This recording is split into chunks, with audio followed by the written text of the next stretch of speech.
Hi, my name is John Koch, and this program is Making Sense of Presidential Politics, looking at the after-election, the takeaway, the transition, the inauguration, the first 100 days.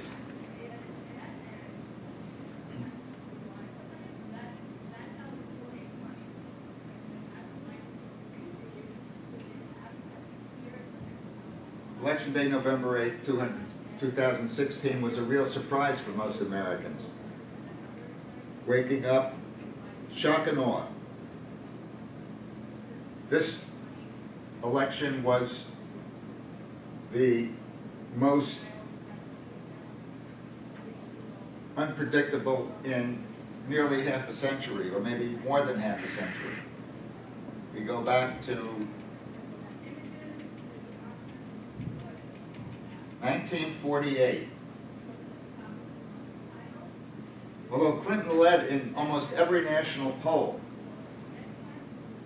as well as the majority of the swing states, she lost almost every one of them, upending the conventional wisdom of the pundits and pollsters alike.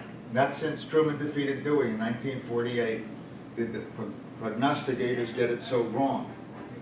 So what happened? That was an iconic headline in 1948. Dewey went to sleep convinced he had won. When he woke up and found that a Secret Service detail had deserted him, he realized that he hadn't won. But the newspapers were ahead of themselves, and since they regarded Dewey's victory as almost inevitable, they went ahead and printed the edition, Dewey defeats Truman. So what are some of the lessons that accounted for the results in this election? Well, there were a multiplicity of explanations, some exogenous events that Clinton had no control over, others that were self-inflicted wounds. For one thing, you can't just run against your opponent. You have to provide a vision.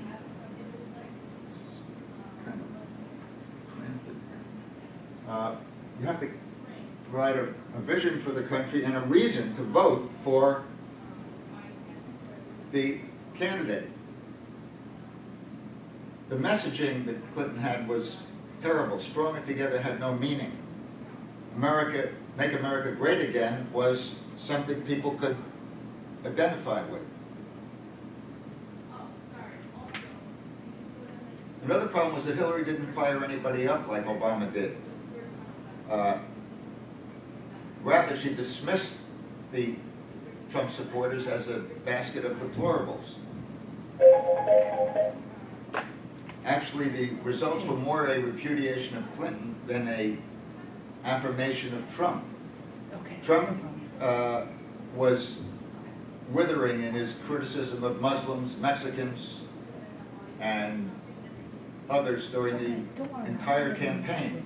But Kellyanne Conway, his advisor, hit the nail on the head when she said he can, although he offends, people are more concerned with how his policies will affect them, believing that they would come away better for it.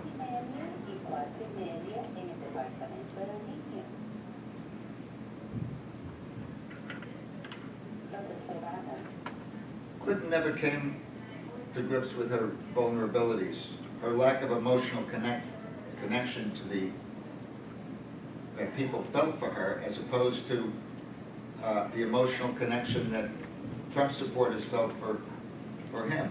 Her emails were a weight around her neck for the whole period, a web in which she entangled herself. And along with the Clinton Foundation, her speeches to Wall Street all undercut her bona fides as a candidate.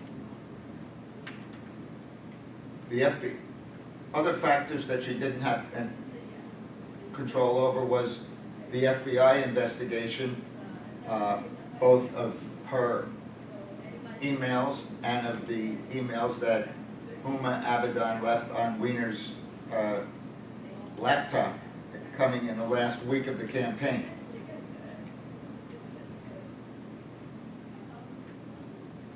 Finally, there was this impression that the Clinton people were going to just waltz into the office, and that they had the drapes picked for their rooms in the West Wing, with John Podesta kind of acting as the chairman of the board. Now, we also learned that surrogates are of limited use in a presidential campaign. Barack and Michelle Obama, Joe Biden, Bill Clinton, even Bernie Sanders couldn't drag Hillary across the finish line. So voters don't focus on surrogates. They don't take well to hectoring by other political leaders. They're focused on the candidate and their connection to the candidate. So now this is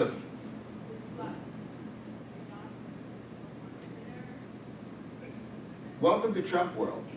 This was a fluke election in which confusion and dysfunction and chaos resulted in the aftermath.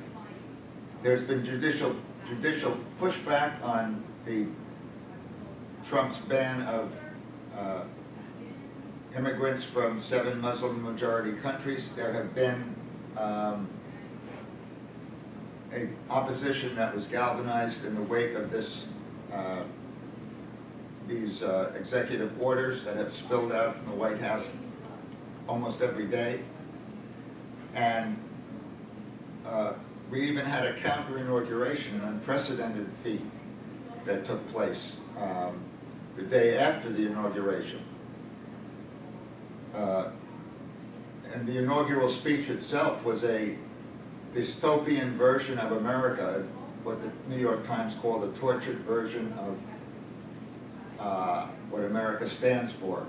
American carnage was unrelated to the reality that most Americans experience, apart from pockets of poverty and economic dislocation in certain areas. But that is not the main story. That's kind of a side story. So here's some realities to think about. Trump's election has really turned the U.S. political scene upside down. What we have is a minority president pitted against a galvanized opposition majority in a highly rancorous political atmosphere. It's a paradox because this deeply divided, polarized electorate coexists with one-party rule. And it's hard to explain how this occurred, how a minority took over control of the world's most powerful office. It's all the more so disturbing because the presidency is the glue that holds the American system together. Meanwhile, Congress has proved incapable of reaching a consensus on an agenda. We look at the various issues that are being bandied about, such as immigration, jobs, job creation, infrastructure renewal, overhauling the tax code, and medical care. There hasn't been a meeting of the minds between the White House and the Congress as of now, although they're both the same party. The Supreme Court has been neutered 4-4 for the last year over the future, over the failure to agree on a justice. Now we have a candidate, and it will take months to get him confirmed, which is likely to happen because the Republicans are in control. It's very interesting issues that grew out of election 2016.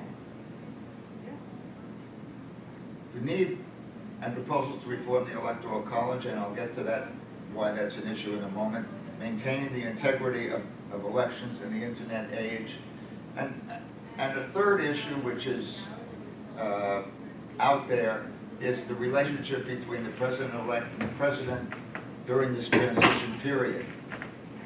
You might think of the president-elect as a president in waiting. His wings are clipped. He can't extend them except after he takes office on January 20th.